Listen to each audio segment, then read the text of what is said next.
প্রিয় দর্শক ভাই সাহেব, আসসালামু আলাইকুম ওয়া রাহমাতুল্লাহি ওয়া বারাকাতুহু। আমরা চিনিগুড়া ধান কাটতেছি। হ্যাঁ, এতে চাউল হবে, পোলাও হবে, বিরিয়ানি হবে, তিহারি হবে, সাথে মুরগির গোশ, গরুর গোশ, হরিণের গোশ হলে একটু ভালো হয়। ঠিক আছে, সকলেরই দাওয়াত, সবাই আসবেন। হ্যাঁ, চিনিগুড়া চাউলের এই পোলাও বা তিহারি খাওয়ার একটা দাওয়াত রইল।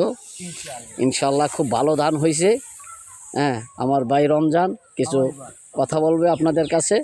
এখন কথাগুলা মনোযোগ সহকারে দেখবেন বা শুনবেন। আসসালামু আলাইকুম প্রিয় ভাইয়েরা ও আপুরা, সবাই কেমন আছেন? আজকে আমি এই রৌদ্রের মিজে এখানে ধান কাটতেছি।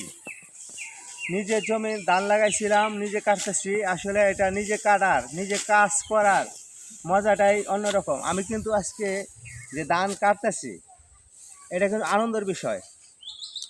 আমি আনন্দের বিষয়ে আজকে ধান কাটতেছি।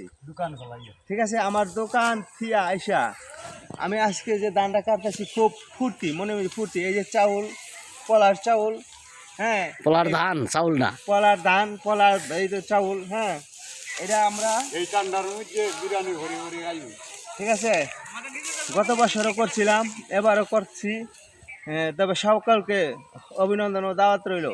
ঠিক আছে, সবাই আমার বাড়ি এসে ঘুরে যাবেন। নতুন যারা আছেন, নতুন ভাইয়েরা, সবাই আমার বাড়ি এসে ঘুরে যাবেন। ঠিক আছে, যে আমার বাড়ি এসে ঘুরে যাবে, যে একটি কমেন্ট করবে, তার পরিবারে চলে যাব ইনশাল্লাহ। পাশে থাকবেন। এইভাবে আমরা সবসময় যে কাজগুলো করি আপনাদের সামনে তুলে ধরার চেষ্টা করব। ঠিক আছে, আমি 70টা কমে করলাম, আমার বাড়ি ভাই গেল না। একটা করলে নেন নেন নেন নেন নেন। হ্যাঁ, নেন রাখছেন। আমি 70টা লাইভ করলাম, লেডির বাড়িতে গেলাম না। ওখানে এক লাইভ করলে আপনার বাড়িতে যাইব।